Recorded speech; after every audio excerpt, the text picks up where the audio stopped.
Hi, everyone. This is acyuta-bhava from Nightlight Astrology, and today I'm doing the fourth part of my series on the beliefs of ancient astrologers. In today's episode, we're going to take a look at the topic of reincarnation and karma. So remember that I'm doing this series because I have questions that I receive. I get questions year round from people asking me, is astrology a religion? Do you have to have some kind of faith to believe it? Are there faith practices that go with it? Could you explain or define what the beliefs of an astrologer are? I've had, curious family members ask. I've had friends from high school ask me. My own students aren't always sure. A couple of years ago, as I was becoming more serious about bhakti yoga, I decided that I knew too little about what the beliefs of the earliest astrologers were. Whoever came up with this system or whatever generations of astrologers came up with this system of divination. What did they believe about reality, the soul, God, why we're here, what astrology is meant to do? And so I started research originally because I was giving a talk at a conference, an astrology conference on the subject.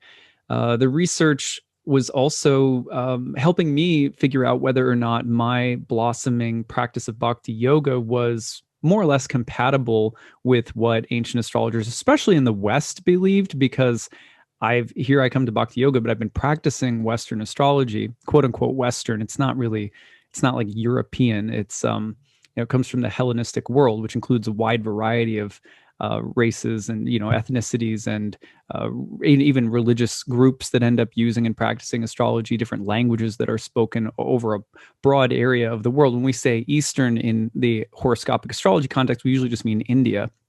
But the ancient astrology from Babylonia, Mesopotamia, the Axial Age, Greco-Roman era, Egypt, like what did they believe, right? And how compatible is this with the astrology, the bhakti faith practice that is becoming much more central to my life focus right now? And also, frankly, I was wondering, should I start studying Indian astrology? I ended up realizing through conversations with my mentors and so forth that there's a way of marrying Western astrology to my practice in bhakti without needing to necessarily make the shift to Vedic astrology, which came as a relief to me because obviously I'd already built a whole career over, I guess by that point, 7 or 8 years or something like that. So, but doing this research, what I found out was that most of the beliefs that ancient astrologers most likely had, the most fundamental beliefs, were really shared between Vedic astrologers and Western astrologers. There are meaningful differences too, but this series is meant to boil it down to those things that astrologers could all probably come together on. There's going to be variation on some of these. And the point of this series is not to make you believe all of these things. It's just to give you a sense of what the earliest astrologers probably believed, and you can see whether it fits into your own worldview or not. So we're going into today part 4, where we are going to talk about the prevalence of the belief in reincarnation and karma, or you could say the transmigration of the soul. Sometimes you're going to find that there is a distinction between the idea of reincarnation and the transmigration of the soul. Reincarnation would maybe be, I've heard people say it like, if I was Sean Connery, in a previous lifetime, then the exact same person and personality is going to reincarnate in a different body. And sometimes you'll hear reincarnation sort of defined like that. And broadly speaking, the evidence that I found is more suggestive of the belief in the transmigration of the soul, which means that the soul will take on different bodies, different personalities, different species of life even, and that you're not necessarily like, I'm not necessarily going to this personality and these particular traits are not necessarily going to carry over, but the soul goes on to new forms. Anyhow, and there's other sort of fine distinctions between different schools in the ancient world when it comes to transmigration of the soul, metempsychosis, reincarnation, things like that. So again, we're speaking pretty broadly here. There are people who do PhDs in differentiating all of these things. You know what I mean? So all right, well, reincarnation and karma. So accompanying the need for higher knowledge or knowledge of the divine self and its relation to the supreme self as it is also situated in the material world. That's what we went over in part 3 of this series. It helps to watch them in order, by the way.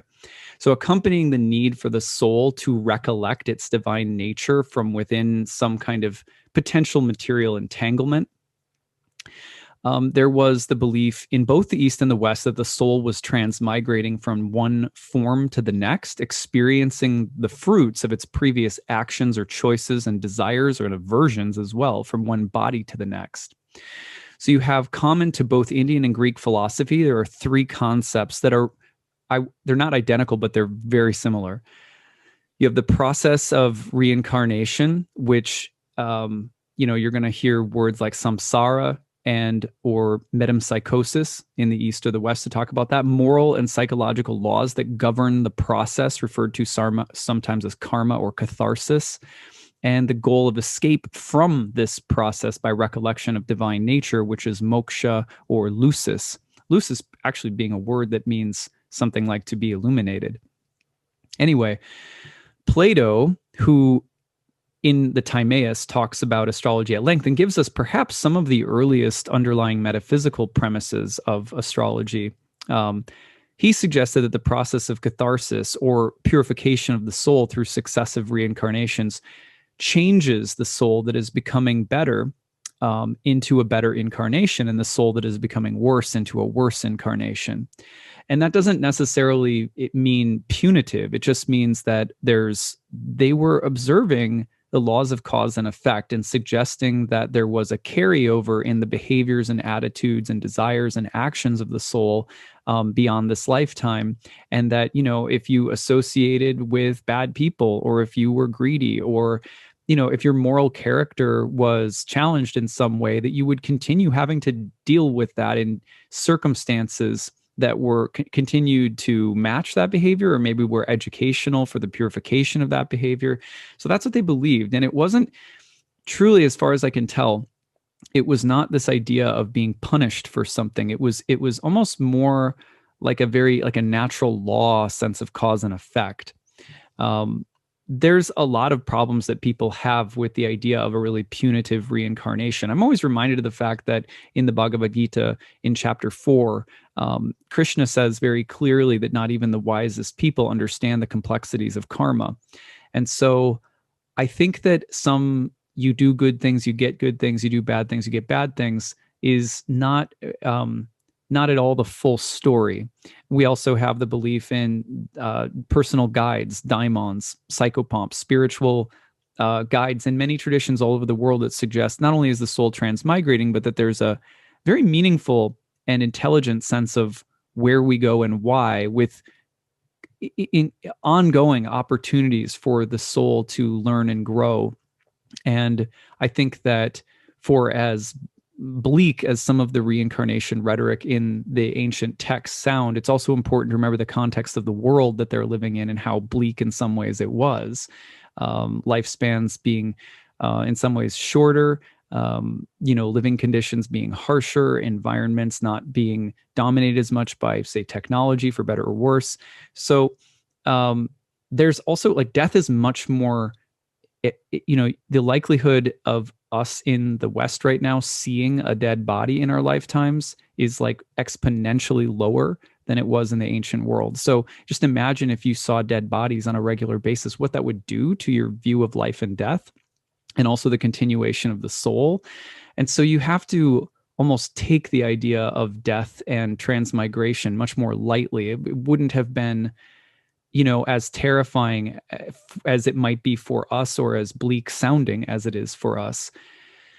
Anyway, and I don't think it's also as punitive as it sounds to us in the modern world. And that's my impression from reading a whole lot of literature about what ancient people believed about transmigration of the soul. I'm not saying it was all perfect. We need to adapt some of these ideas, for time, place, and circumstance. But at any rate, Plato suggests that depending on what you do, that dictates or shifts the course of how you transmigrate into a new form. The Chandogya Upanishad, which I've just been rereading recently through a really great course online. If you ever want to check out a great place, there's a place I've been taking some courses from online for fun called, I want to say it's called Embodied Philosophy.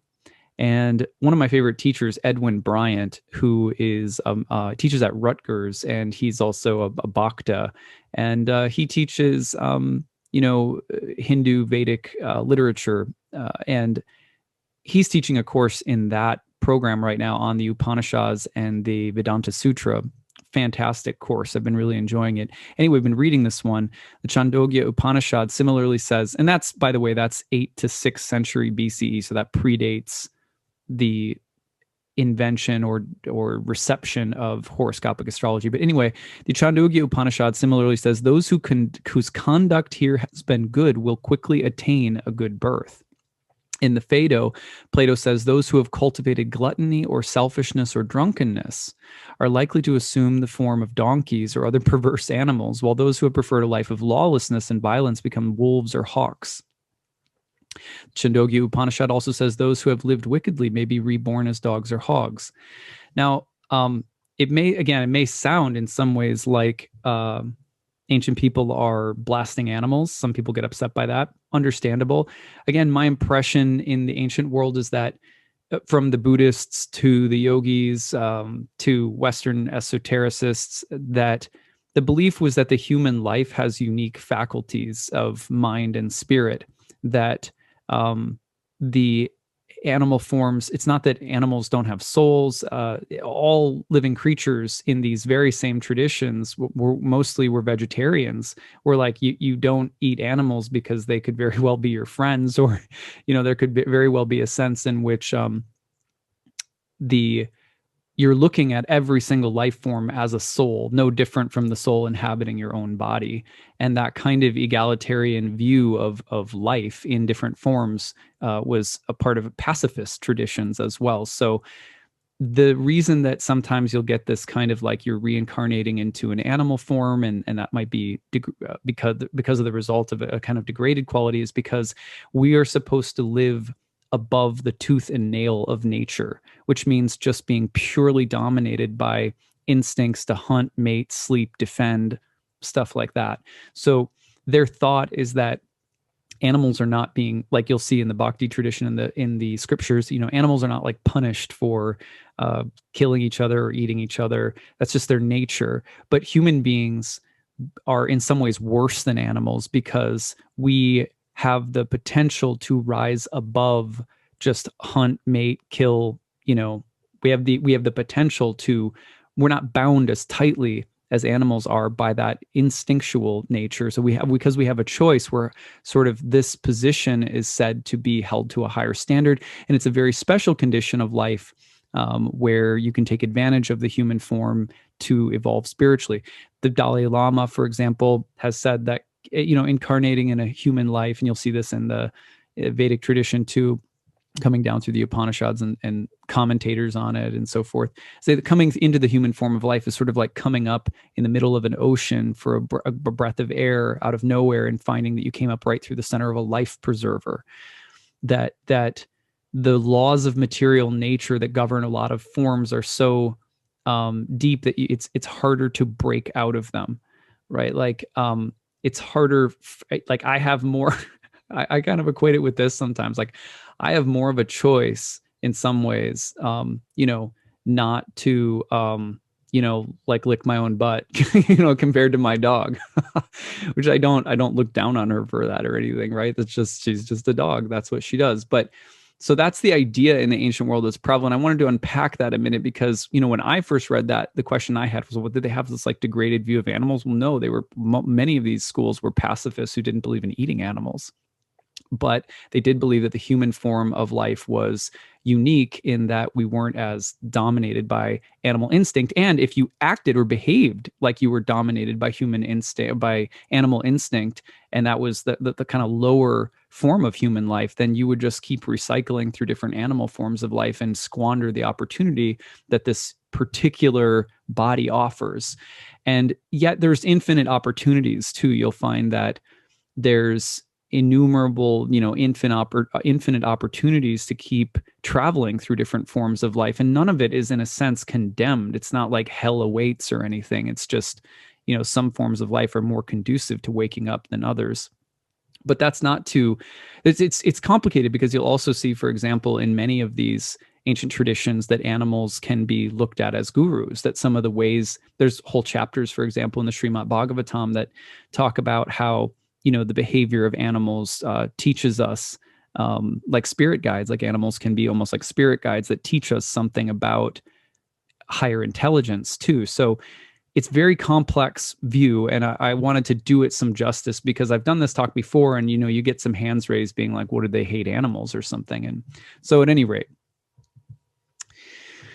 the Chandogya Upanishad, though, said, those who have lived wickedly may be reborn as dogs or hogs.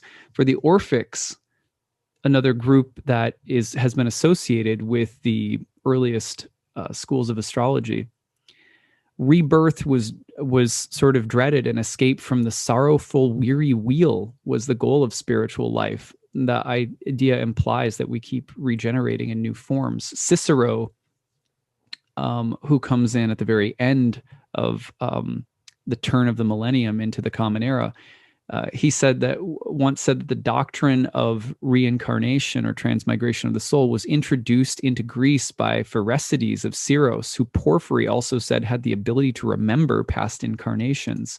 So there's people, walking around the not just in India and in the East, where we often associate transmigration with Buddhism or Hinduism, but also in the West, you have people talking about reincarnation and transmigration of the soul. Of course, in Egypt, there's a rich tradition around this in some ways as well. So anyway, according to Apollodorus, Pherecydes may have lived around 550 BCE. This dates Pherecydes to the time when the Greek and Indians were fluidly connected by means of the Persian occupation of Babylon. So the Persians occupied Babylon around the middle of the first millennium BCE. There's this great confluence of mysticism and thinking in the the Persian occupation of Babylon. So it's interesting that at that time you might start to see a commingling of Eastern ideas about transmigration coming over to the West. And that is just around the time where, it's possible that some of the earliest developments of horoscopic astrology were starting to happen.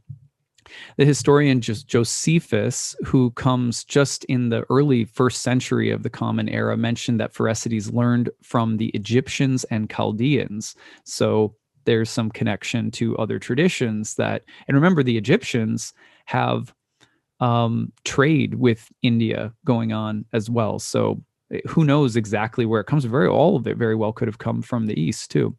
Similarly, Porphyry said of Pythagoras, the Pythagoreans, that when he strained with all of his mind, he could see everything there is in 10, yes, even 20 human lifetimes. So that Pythagoras, this great mystic who believed that there was this music of the spheres, that, math, number, astronomy were godlike, maybe an early influence on horoscopic astrology, Pythagoras, and that he could see previous lives.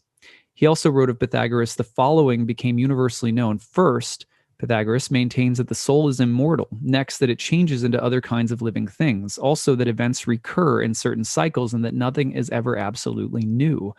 And finally, that all living things should be regarded as akin. Pythagoras seems to have been the first to bring these beliefs into Greece. So maybe Pythagoras popularizes some of these things. Pythagoreans and the Orphics were closely related to the topic of reincarnation, and both seem to be linked to the later dated Hermetic texts as well, and all traditions discussed reincarnation. So in other words, you have Hermeticism, which is clearly connected to astrology, as some of the earliest texts point to Hermes Trismegistus as the founder. So Hermetic philosophy is a big part of the history of astrology, and you have Hermetic texts linked traditionally to the Pythagoreans and the Orphics, both of whom believed in transmigration of the soul. As Plato said of the Orphics say that the body, soma, is the tomb, sema, of the soul, as if it were dead in its present existence or buried alive within the body. The followers of Orpheus hold that the soul is undergoing a kind of purification for some reason or other, and has this husk around it like a kind of prison that it's working through. Now that might be a little bit more punitive than I prefer personally, but it's interesting to know what they were thinking about, that they looked at human ignorance as a kind of cage that the soul was stuck in, and they believed that the soul was a higher being that could elevate. And on that path, the body and this form of life is to serve that spiritual evolution rather than the soul becoming a slave to the body's lower urges. Heraclitus also says, immortals are mortals, mortals immortal. Each lives the death of the other and dies the other's life. Isn't that beautiful? Wow, listen to that again. Immortals are mortal, mortals immortal. Each lives the death of the other and dies the other's life. He's talking in a sense about the strange combination of the way that the gods live in and through us. This is something that Carl Jung said as well, that the gods, like the gods rule your liver, your kidney, your spleen, your lungs. The gods are, the demigods are all sort of inhabiting and they're like the administrators of the fluctuations of energy through the material world.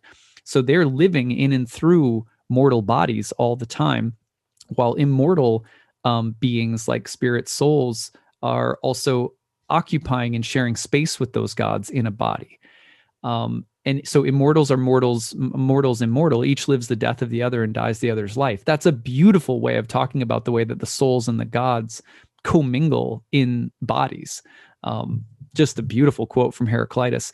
He has often been compared to the great Taoist Lao Tzu, who they're somewhat like, almost like contemporaries across across distance, and has also been credited along with Socrates as the major influences of Zeno, who is said to be the founder of Stoicism. So if you look at Heraclitus and Lao Tzu and their works, like if you read Heraclitus's fragments, they're really beautiful. They're like, anyone could read them. You don't have to be like some great scholar to just pick up Heraclitus's fragments, read them. Your mind will be blown. It's such a beautiful text. And then compare his text to the Tao Te Ching, Lao Tzu's, philosophical treatise. You'll find that it feels at times like you're reading the same thing. Both of whom, or at least in the West, Heraclitus has been connected to Stoicism. Stoicism, in many ways, is a lot like Taoism. It's like I always kind of think of it as like a Western version of Taoism. Anyway, there's a lot there that you could unpack. I'm not some great scholar of Stoicism. It's just, what I've learned so far. Now, while Stoicism is undefined when it comes to a personal afterlife or personal reincarnation, the soul is said to be part of the eternal substance of God, and in this sense, the path of logos or reason. Remember, reason is beautiful, true, good. It's not just some detached rationality. But the path of logos or reason is meant to free us from a life trapped by the delusions of matter and reincarnation. So even though reincarnation is not personal, there's not like a personal soul in Stoicism as far as I've learned. Though I come across some debates about that, but it's not as personal. It certainly doesn't feel as personal. Reincarnation is like a perpetual fact in the same way that Stoicism Taoism in some ways looks at reincarnation in a very similar way. Anyway, Stoicism is similar to in this regard to Taoism, which makes sense given the connection to Heraclitus, who's frequently compared to Lao Tzu. So you have Stoics practicing astrology. They don't have necessarily, it doesn't appear that they have this belief in a personal reincarnating soul, but there is the belief in the constant recycling and movement of energy, and all of these forms are like aspects of God. And the goal of an enlightened life is still to be free from cycles of perpetual ignorance. So it's very similar. And we know that there were Stoics who practiced astrology. Heraclitus and Lao Tzu were also possibly contemporaries. Like I said, Heraclitus was like 535 BCE to 475, whereas Lao Tzu is 6th to 4th century BCE, somewhere in there. So it's possible they were, something of contemporaries. I find that really interesting, especially if they didn't know each other, and especially if they had no tangible connection to each other. I think it was Joseph Campbell, or I don't remember where I read this originally, that was suggesting that, almost like the planets in the sky, these archetypal forces that are moving around release certain flowers in the garden of human thought from time to time, and you'll see co-blossomings of similar ideas in different places. And how could we explain that better than, in a sense, the cycles of the planet generating these archetypes in human culture and in the human mind? Anyway, reincarnation is obviously a part of Buddhism, which begins sometime between the 6th and 4th centuries BCE, as far as my research led me to find. Someone, knows the timing of the origin of Buddhism better than I do, could correct me. Parmenides, and of course, Buddhists are not horoscopic astrologers. They can use astrology, they have astrological methods that they use, but they're not connected in the same way that Indian and Hindu people will practice horoscopic astrology. But still, you'll see Buddhists practicing forms of astral omen divination.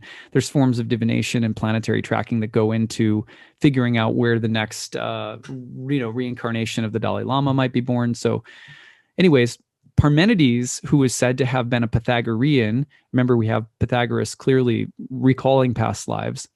Parmenides may have believed in reincarnation. Simplicus once wrote of Parmenides' goddess of necessity, Ananke, who steers all things in the realm of experience, that she, quote, sends souls at one time from the visible to the unseen and at another time back again. Interesting. For Parmenides, darkness, by the way, meant earth, whereas light meant heaven. So the idea of being entangled in the earth is almost that you're in a like a denser place, and you need this kind of heavenly recollection to come out of darkness. So you see these ideas are common. So what is the spiritual takeaway for me after all of this? I don't want to just keep dumping information on you. When I found all of this, I was struck by the idea that we have a pretty basic, a probable faith statement that was present for ancient astrologers, which is that they likely believed in the transmigration of the soul, the reality of what might generally be called karma, which is the law of cause and effect extended in very mystical and sometimes, unseen and complex ways into shaping the trajectory of the soul's pathway. So they likely believed in reincarnation, generally what might be called karma, the laws of cause and effect that govern not only, like physics, but that govern the moral and spiritual trajectory of a soul from lifetime to lifetime in different forms and species of life. And that incarnations are shaped by the nature of the soul, its desires, its fears, and its past actions. And again, we have ample evidence that this is something that was common in both the East and the West. And even in the East and the West, you have people who sometimes can remember past lives. So this has personally become a faith statement for me. Obviously, it's a part of my path as a yogi, but it is definitely a part of my path as an astrologer too. When I look at a chart, I'm thinking of a spirit soul, an immortal, unborn, undying spirit soul who is sojourning through different forms of life, whose body and situation in this lifetime is created between themselves, their guides, divinity, and is a reflection of both past actions, past learning, the kinds of new things that a soul might be learning in this lifetime. And I mean, for me, it gets a lot more specific beyond that because of my practice of bhakti as to how a soul evolves or how a soul grows or learns, what kinds of lessons every soul is learning. Bhakti has very specific answers about that. But I think regardless of what your path might be, because I know I have people who watch this channel who are of all different religious or spiritual backgrounds, or people who are undecided or not really called to commit to one, or at least not yet, or people who are agnostic or even atheists. So take from this what you will. But for me, if I look across 2,000 years of astrological history, maybe with the exception of Christians who embrace astrology, I think that the belief in an immortal soul, and likely at the roots, you have the belief in transmigration of the soul and the idea of karma. So, what comes next in this series? First of all, I'd love to hear how you're enjoying the series, what kind of thoughts it's generating for you. And the next part, we'll be talking about liberation and enlightenment. So what did all of these different people, different groups, different thinkers that could have influenced astrology, or maybe even been at the roots of the creation of this horoscopic astrology that we love, what did they say about how to get free from the wheel of karma? What did they say about enlightenment, how you get there, why it's desirable? So that's what we're going to talk about next in this series. Hope you guys have been enjoying this, and I hope you're having a great week. I look forward to more soon. Take it easy, everyone. Bye.